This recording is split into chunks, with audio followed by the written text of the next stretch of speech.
Olá! Seja bem-vindo a mais um React explosivo que se alimenta. O React ele retroalimenta de polêmicas e discussões inúteis. Graças ao aumento da ignorância humana, do senso comum não profundo, não estudado, não com uma visão mais ampla, com visão científica, com tudo que poderia fazer com que a gente crescesse, se desenvolvesse como humanidade, não acontece. E aí, o que nós somos obrigados a fazer é combater a ignorância, fazendo reacts, ou escrevendo posts como esse daqui, porque esse post é um combate a um post limitado. Sim, é um post limitado, porque como você fala, cagador de regra. A pessoa traz cagador de regra, é isso. E de onde você tirou isso? Daquele lugar, das vozes da minha cabeça, baseado na minha experiência, na minha opinião. Você já viu uma situação como essa? Você já viu personagens que fazem esse tipo de comentário? É a fonte de onde veio essa crítica a esse post. E que eu concordo com esse post. Mas é uma discussão que amplia pra caramba. E eu vou tentar. Vamos trazer pontos aqui, gente. Eu acho que, chamou pra chincha. Temos que ir. E aí, beleza. Vamos começar esse react com você dando like nesse vídeo.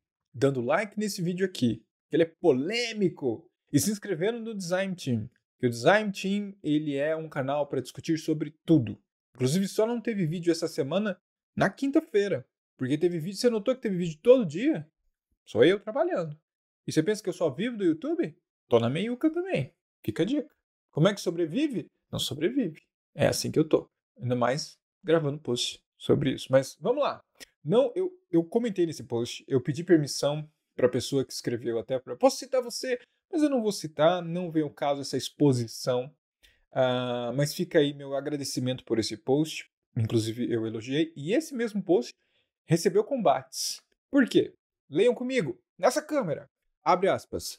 PDs não precisam de faculdade, vírgula, é inútil, fecha aspas. Essa frase foi extraída desse post original. E aí podem falar, você tirou de contexto, que é o que acontece em algumas situações. A ideia central, ela está muito clara, está muito bem estruturada. Aqui foi uma frase que tenta trazer uma verdade absoluta, fechada, e acabou. Profissionais de product design não precisam fazer faculdade. E o ponto extra é inútil. E aí vem o ponto. PDs não precisam de faculdade. Ninguém precisa de faculdade. É uma opção.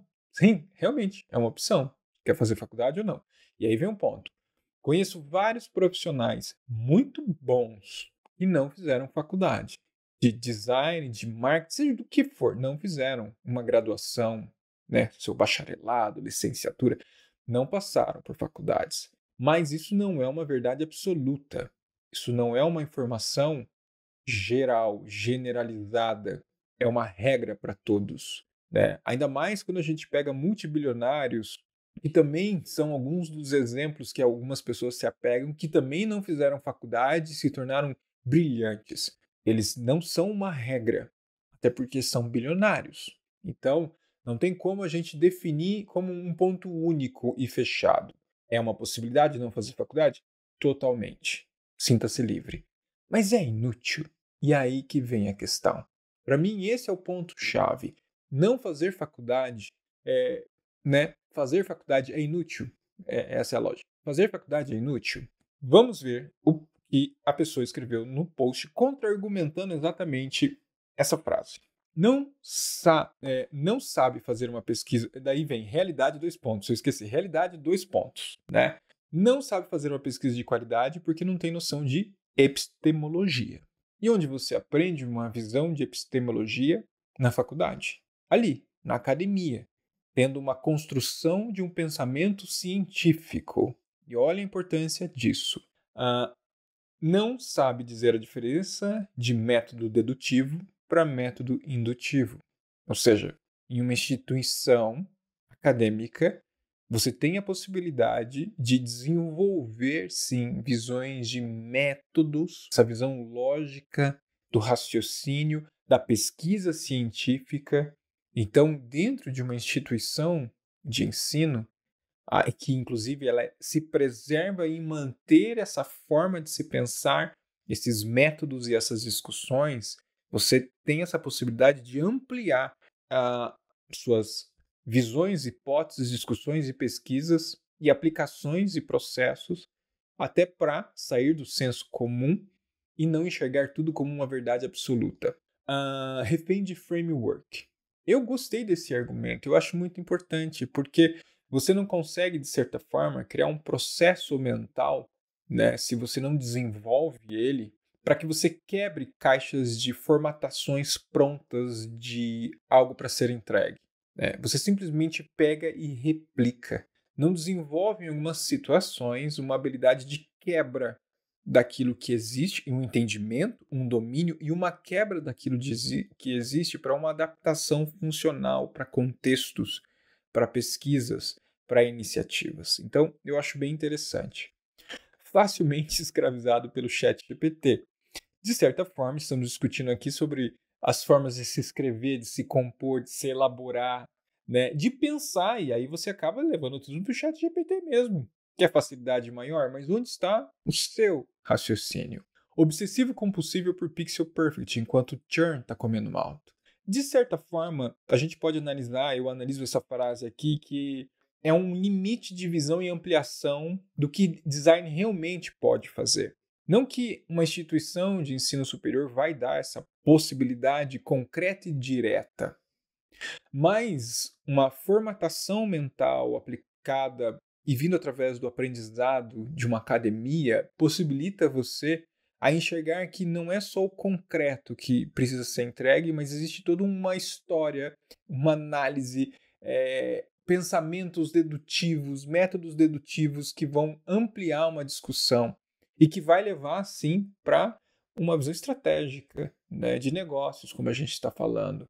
Então, não necessariamente se isso está diretamente ligado ao curso que você está fazendo na faculdade, mas eu já vou falar disso, né? É um processo de construção mental. Não sabe opinar ou não liga para os impactos sociais que o produto que ele está ajudando a construir podem causar. Eu acho que não necessariamente está conectado a isso, a impacto social, mas há uma limitação, em algumas situações, de um pensamento mais amplo. Com certeza. Exatamente por essa dedução, por essa análise, pela pesquisa, por uma visão de olhar ao redor as informações e dados e trazer isso para uma discussão que impacta numa visão social, numa visão universal. Então, sim, eu acho que diminui, inclusive, provavelmente, uma capacidade de discussão e debate, porque acaba assumindo verdades absolutas. Aí volta no ponto inicial, né? Não, é isso porque eu sei que é assim. Não, cadê o seu processo de elaboração? Então, acaba não trazendo uma capacidade de elaboração da opinião e do pensamento crítico, que esse é um ponto importante. Refém de hypes do mercado sem base sólida. Não sabem identificar quando estão tentando reinventar a roda com um novo nome pomposo e vai na horda de qualquer moda, né? Nas trends. É interessante porque, né, eu trabalhei, por exemplo, numa empresa de tecnologia onde ali tinha uma discussão de inovação muito forte. E a maioria das pessoas que eram responsáveis por essa área de inovação eram profissionais de mercado e acadêmicos ao mesmo tempo, PhD, mestres, pessoas com titulações muito parrudas. Por quê? Porque eles traziam esse princípio da metodologia científica para desenvolvimento de novas tecnologias. E essa discussão de novas tecnologias geravam patentes, o que inclusive Estados Unidos e Japão são os que mais dominam, né, a criação de patentes no mundo, justamente porque tem muito essa visão de colocar, né, cientistas acadêmicos que vão transpor e extrapolar isso para o mercado. Então, a academia ela tem uma importância dessa análise e construção. E aí, automaticamente, uma empresa que tem isso, em vez dela seguir uma trend, uma tendência, uma moda, ela cria a tendência, ela cria a moda, ela gera aquilo. Então, sem sombra de dúvidas, um profissional que vai nesse processo de pesquisa e desenvolvimento, o que está conectado à academia, sim, ele acaba não tendo muita habilidade de desenvolver isso de certa forma. Mas eu não estou generalizando. É um mecanismo que a gente pode enxergar, inclusive, nesse argumento colocado aqui. Porque eu preciso sempre estar, né, trazendo pesquisas, visões de futuro, futurologia, ciências, tecnologia de ponta, né, o futuro da humanidade, e tudo isso vem através de um olhar que para mim está muito conectado à ciência. E aí tem mais. Dificuldade de colaboração, a síndrome do autodidata, andarilho do saber, acha que pode fazer tudo sozinho e sem ajuda. Eu acho que, de novo, entra num ponto que eu comentei no começo, né? Aqui está muito perto de uma questão relacionada aos mitos do autodidata. Não generalizando, existem pontos fora da curva, que não precisaram passar na academia para serem pessoas que são referências ou de sucesso. Mas, de novo, é verdade absoluta. A gente não pode pegar isso e generalizar que isso serve e funciona para todos. Porque isso é um mito, isso não é verdade, não tem como. Por senão a gente estava ferrado no mundo, tá? Para falar a verdade. E aí cria-se então essa coisa do autodidata. Que eu aprendo sozinho. E hoje, num processo que a gente enxerga o mundo, querendo ou não, há uma diminuição da busca de um conhecimento mais profundo, mais analítico, né? A gente está numa era da superficialidade total, né? Byung-Chul Han, nos seus livros, naquela série dos livrinhos pequenos, né? A Era do Conhecimento, a Era do Poder, ele trata muito sobre isso, sobre essa questão da superficialidade do conhecimento, que hoje a gente pensa que tem, mas não tem, porque a gente fica usando artigos do Medium, vídeos do YouTube, e não vou nem entrar em TikTok e Instagram, para trazer esse conhecimento e uma aplicabilidade instantânea e um resultado imediato, mas uma visão a longo prazo é completamente danificada nesse ponto. Então a gente tem que tomar muito cuidado com essa questão de que eu aprendi sozinho isso e não preciso de mais nada, não preciso de ninguém, não preciso nem olhar para o lado porque eu sei. De novo, eu volto nos pontos que eu falei até agora. A dificuldade de receber feedback negativo, recebe críticas com milindre, porque não aprendeu ele mesmo a ser crítico com o seu trabalho. Eu acho que aqui já diz muito sobre essa frase, até apareceu quem curtiu aqui, ó, deixa eu esconder as pessoas. Aqui diz muito sobre essa frase, a frase já diz muito por si só, né? Porque é uma pessoa que acredita que o que ela coloca é o que é, e acabou. E qualquer crítica que é levantada ou qualquer tipo de argumentação não adianta, não vai adiantar, não vai conseguir, porque há uma dificuldade ali. Inclusive tem um livro muito bom, que eu tô todo preto e branco, mas vai aparecer assim, é um livro amarelado, que é A Psicologia da Estupidez, né? Eu acho esse livro muito bom, ele é um soco no estômago do Jean-François Marmion, espero que tenha falado certo o nome dele, como sempre, mas com a colaboração do Daniel Kahneman, do Edgar Morin, Antônio Damasio, Dan Ariely e vários outros autores e pensadores, né? E aí o título ainda diz aqui, não existe um mundo sem idiotas, e lidar com eles é um desafio. Então é um livro que eu li, ele é bem interessante. E, inclusive, ele até fala, cara, não adianta você querer argumentar com idiota, porque se você tentar argumentar com idiota, com estúpido, desculpa, com estúpido, é porque eu vi o livro O Idiota que eu tenho aqui atrás, tá?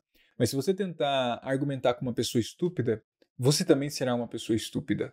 Porque não existe argumento que convença uma pessoa estúpida. Então você vai ter que forçar e baixar sua régua de discussão para isso. Porque essa pessoa sempre vai estar certa. E aí você também vai querer sempre estar certo. Então é uma lógica muito louca que a gente parou para pensar e falou, então não adianta eu querer salvar o mundo. Fica aí a dúvida. O que é salvar o mundo, afinal de contas, contra uma pessoa estúpida, né? Então, a gente vê hoje a negação sobre as questões climáticas. Uma pessoa que nega que está tendo problema no clima, você vai falar o quê para uma pessoa dessa? Se ela acredita que não tem, vai esfregar números para ela? Ela vai falar, é fake news. Não, fake news é o que você faz o contrário. Então, assim, é um livro muito bom que traz exatamente um ponto que eu acho que está muito relacionado com isso. É uma pessoa que tem dificuldade em receber feedback negativo. Uma pessoa que, sabe assim, ela aprendeu desse jeito e é desse jeito que ela acredita. E fechou. E aí o último ponto colocado aqui que eu gostei é desconhece a história e potencial político do design, porque está focado em aprender ferramenta. Que para mim, na verdade, de novo, traz uma visão limitada. É uma visão limitada, porque não desenvolveu um pensamento crítico, um pensamento científico, uma análise muito maior sobre o que existe em volta, né? Então, acaba fechando muita coisa nesse ponto. E aí fecha, ignorem qualquer bobagem que vá contra o ensino superior.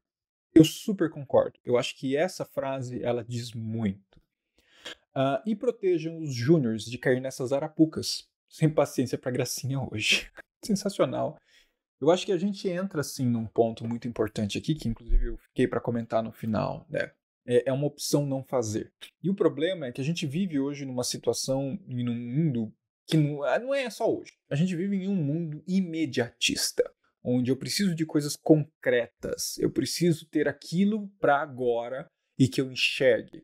E isso a gente vê no mercado. O mercado não tem espaço para uma análise de uma pesquisa científica para conseguir descobrir o comportamento humano em resposta ao aplicativo que aquela startup precisa entregar.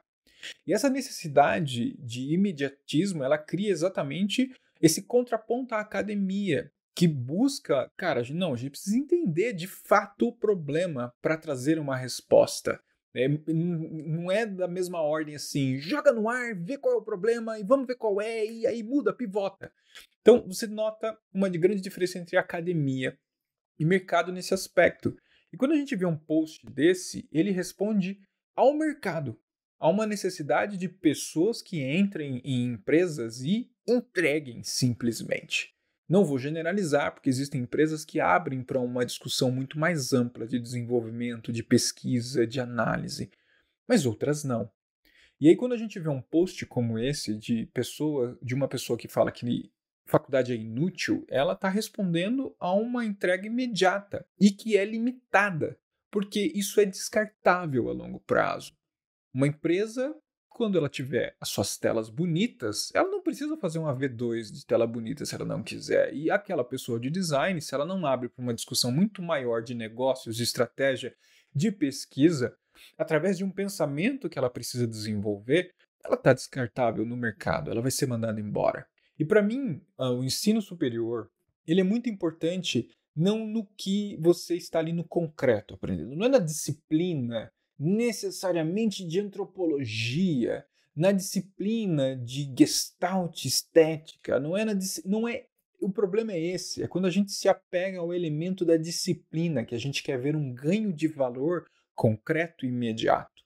Mas, na verdade, uma graduação, ela está trabalhando com uma formação de pensamento que é muito maior e a gente não percebe isso quando a gente está fazendo uma faculdade, em algumas situações. Eu não percebi isso. Eu fui perceber depois, com as discussões que eu tinha com professores sobre a psicologia do consumidor, sabe? Sobre a visão de negócios, sobre a gestão estratégica. Então, eu só notei que o meu modelo mental foi transformado pela base que eu tive naquela instituição, naquela faculdade, através dos meus professores. Porque é uma construção de uma nova forma de pensar. E se você entra numa instituição de ensino com foco apenas na entrega imediata e numa formação que responda ao mercado, não é na faculdade mesmo que você vai encontrar. Não é lá que você vai encontrar. Você vai encontrar num curso técnico de 6 meses que vai ensinar você a fazer o framework. Então, o problema é como a gente enxerga o que a gente precisa. E aí a gente cai numa discussão simplista. Uma discussão muito rasa sobre fazer faculdade é inútil para PDs. Depende por quê. Depende do que você está esperando. Então, e usar a frase e a palavra inútil no final mostra exatamente uma resposta de um imediatismo e de uma necessidade instantânea. Você não vai entrar numa faculdade e sair um profissional pronto. Mas num curso técnico ou qualquer outro curso de uma escola também não. Mas uma faculdade, ela tem como princípio essa formação de como você pensa dali em diante. Por mais que eu tenha feito publicidade e propaganda eu terminei em 2001, ou seja, 23 anos atrás, aquele background que eu tive lá nessa formação, eu carrego pelo resto da minha vida. Eu sempre vou olhar para um trabalho em UX design com um olhar que eu tive lá na minha formação do meu pensamento científico, do meu olhar crítico. Eu vou trazer aquelas raízes daquele pensamento e óbvio que eu passei por outras formações e outros desenvolvimentos dentro da academia que me ajudaram a ampliar a minha visão sobre o pensamento científico, sobre tudo isso que eu estou trazendo agora. Então, pense muito numa frase como essa, tome muito cuidado para você que está começando e vai muito nessa cabeça. Se for possível para você fazer uma faculdade, e aí entra esse ponto, e se for uma opção para você fazer uma faculdade, pense, fazendo ou não fazendo, ela não é inútil. E esse é o ponto. Fazer uma faculdade não é inútil. O inútil é você achar que isso é a verdade absoluta para você e para o resto do mundo. E aí você cai numa armadilha tremenda. E sim, extremamente perigosa e de limitação de pensamento. E que vai completamente contra o que a gente precisa dentro do design. É isso. Um react com uma explicação. Gostou? Dá like no vídeo, como eu já falei. E se você não der like no vídeo, aí esse vídeo, sim, é inútil. Um grande abraço.